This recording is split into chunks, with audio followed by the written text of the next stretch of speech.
5 August Sheikh হাসিনার সরকারের পতনের পর থেকে আড়ালে রয়েছেন আওয়ামী লীগের অধিকাংশ এমপি মন্ত্রীরা। আর শেখ হাসিনাও ভারতে আশ্রয় নেওয়ার পর থেকে প্রকাশ্যে আসেনি। তবে জানা গেছে গোপনে দলীয় নেতাকর্মীদের সঙ্গে ভার্চুয়াল মিটিং চালিয়ে যাচ্ছেন তিনি। সম্প্রতি এমন একটি ভার্চুয়াল মিটিং এর ছবি সামনে এসেছে যেখানে পলাতক এমপি মন্ত্রীদের অনেকেরই উপস্থিতি দেখা গেছে। যখন পিলখানায় কথা বলছি ঠিক এই মুহূর্তে mother of terror Sheikh Hasina ভারতে বসে তিনি জনসভায় বক্তব্য দেওয়ার প্রস্তুতি নিচ্ছেন।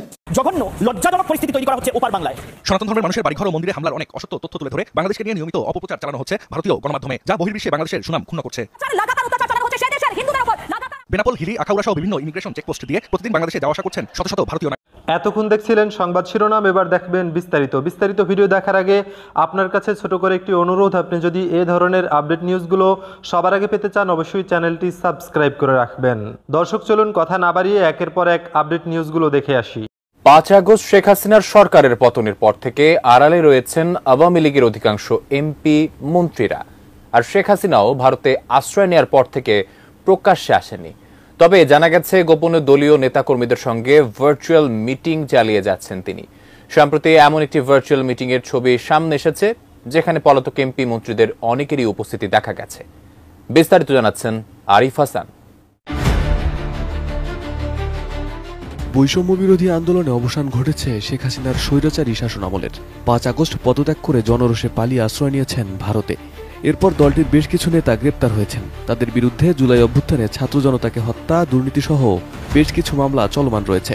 তবে বেশিরভাগ নেতাকর্মীরাই দেশ ছেড়ে পালিয়েছেন ভারত, যুক্তরাজ্য সহ বিভিন্ন দেশে। ক্ষমতাচ্যুত হওয়ার 4 মাস পেরোলেও এখন অব্দি প্রকাশ্যে আসেননি শেখ হাসিনা। দিল্লিতে বসেই দেশের বিরুদ্ধে নানা ষড়যন্ত্রের নীল নকশা আঁকতেই ব্যস্ত তিনি। ডিজাইন, এলিগেন্স, বিউটি, সেরা পণ্য সবার জন্য জেভিকো। গোপনে দলীয় নেতাদের দিচ্ছেন বিভিন্ন নির্দেশনা। এবার তেমনই একটি গোপন সমাবেশের তথ্য সামনে এসেছে, যেখানে ভার্চুয়ালি অংশ নিয়েছিলেন আওয়ামী লীগ সভাপতি। সেই সমাবেশে উপস্থিত ছিলেন আওয়ামী লীগের বেশ কয়েকজন সাবেক পলাতক এমপি মন্ত্রী। এরা কি আবার ভবিষ্যতে কোনদিন বলে বসবে তুমি আমার বাবা না রিজাইন করো, যেমন শিক্ষকদের রিজাইন করিয়েছে। কোনদিন বাকি বলবে তুমি আর আমার মা না, তুমি এখন রিজাইন করো, মাতৃত্ব থেকে রিজাইন করো, পিতৃত্ব থেকে রিজাইন করো, সেটাই হয়তো বলে বসবে। দিল্লি থেকে যুক্তরাজ্যের লন্ডনে অনুষ্ঠিত সেই মিটিংয়ে ভার্চুয়ালি অংশ নিয়েছিলেন শেখ হাসিনা। সমাবেশের দর্শক সারিতে ছিলেন ক্ষমতাচ্যুত আওয়ামী লীগের কয়েকজন মন্ত্রী, প্রতিমন্ত্রী, সংসদ সদস্য সহ বেশ কয়েকজন নেতাকর্মী। ছিলেন এক মন্ত্রিপরিষদের সচিবও।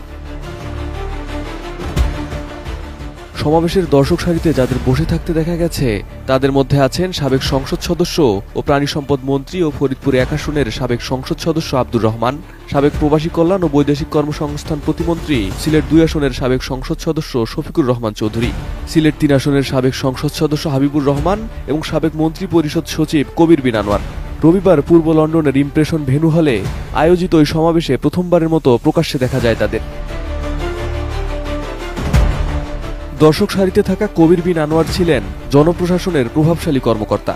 গত বছরের জানুয়ারিতে তিনি মন্ত্রী পরিষদ সচিবের পদ থেকে অবসরে যান এবং চলতি বছরের জানুয়ারিতে তিনি আনুষ্ঠানিকভাবে আওয়ামী লীগে যোগ দেন। দুর্নীতি দমন কমিশনের আবেদনের পরিপ্রেক্ষিতে গত 1 অক্টোবর কবির বিন আনোয়ার ও তার স্ত্রী তৌফিক আহমেদের দেশ ত্যাগে নিষেধাজ্ঞা দেন আদালত।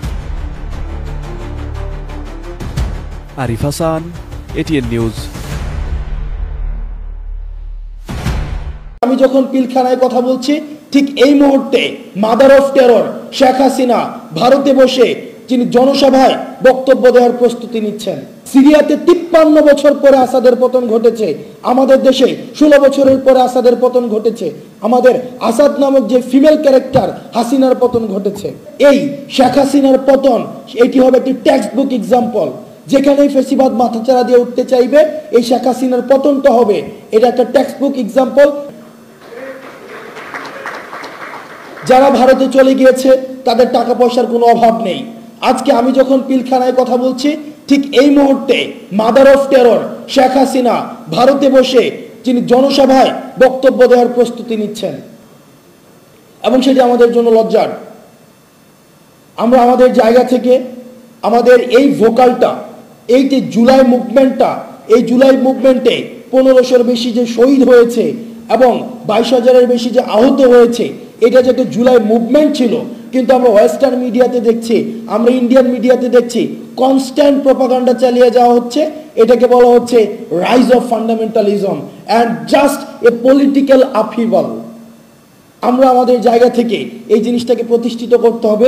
এটা শুধুমাত্র পলিটিক্যাল আভিবাল ছিল না, এটা রাইজ অফ ফান্ডামেন্টালিজম না, এটা একটা সকল শ্রেণী পেশার মানুষের, ছাত্র, নাগরিক এবং সিপাহী যারা, সৈনিক যারা, সবাই রাস্তায় নেমে এসেছিল এই ফেসিবাদের বিরুদ্ধে। এবং এটা ফেসিবাদের পৃথিবীর যে কোনো প্রান্তে, এটা একদম পূর্ব থেকে পশ্চিম, উত্তর থেকে দক্ষিণ, যেখানেই ফেসিবাদ আবার মাথাচাড়া দিয়ে উঠতে চাইবে, এই শেখ হাসিনার পতন এটি হবে একটি টেক্সট বুক এক্সাম্পল। যেখানেই ফেসিবাদ মাথাচাড়া দিয়ে উঠতে চাইবে, এই শেখ হাসিনার পতনটা হবে এটা একটা টেক্সট বুক এক্সাম্পল।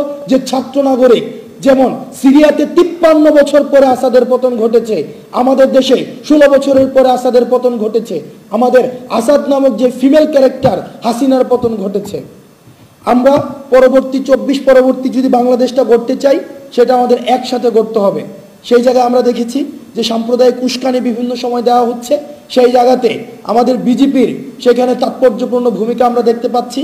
আমরা আমাদের পরবর্তী 24 পরবর্তী যে বাংলাদেশটা রয়েছে সেটি গড়ার জন্য আমরা সবাইকে একসাথে নিয়ে আমরা কাজ করতে চাই। এবং ইন্ডিয়ান এবং ওয়েস্টার্ন মিডিয়াতে যে ধরনের প্রপাগান্ডা এখন বর্তমানে স্প্রেড করা হচ্ছে, সেগুলোর বিরুদ্ধে আমাদের কালেকটিভ কাউন্টার প্রপাগান্ডা সেল আমাদেরকে চালাতে হবে। এবং আমরা আমাদের ফেসিবাদ আর কোনো রূপে আমরা ফিরতে দিব না, এটা কোনো নামে আমরা ফিরতে দিব না। যেই ফেসিবাদ হয়ে উঠতে চাইবে তাদের বিরুদ্ধে আমাদের লড়াই এবং আমাদের সংগ্রাম অব্যাহত থাকবে। আপনারা ভালো থাকবেন, সুস্থ থাকবেন। আপনাদের সাথে সব সময় দেখা হবে রাজপথে, কখনোই আপোষে নয়, সংগ্রামে। সালামু আলাইকুম।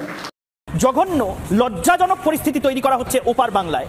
সনাতন ধর্মের মানুষের বাড়িঘর ও মন্দিরে হামলার অনেক অসত্য তথ্য তুলে ধরে বাংলাদেশকে নিয়ে নিয়মিত অপপ্রচার চালানো হচ্ছে ভারতীয় গণমাধ্যমে, যা বহির্বিশ্বে বাংলাদেশের সুনাম ক্ষুণ্ণ করছে। লাগাতার অত্যাচার চালানো হচ্ছে সেই দেশের হিন্দুদের উপর।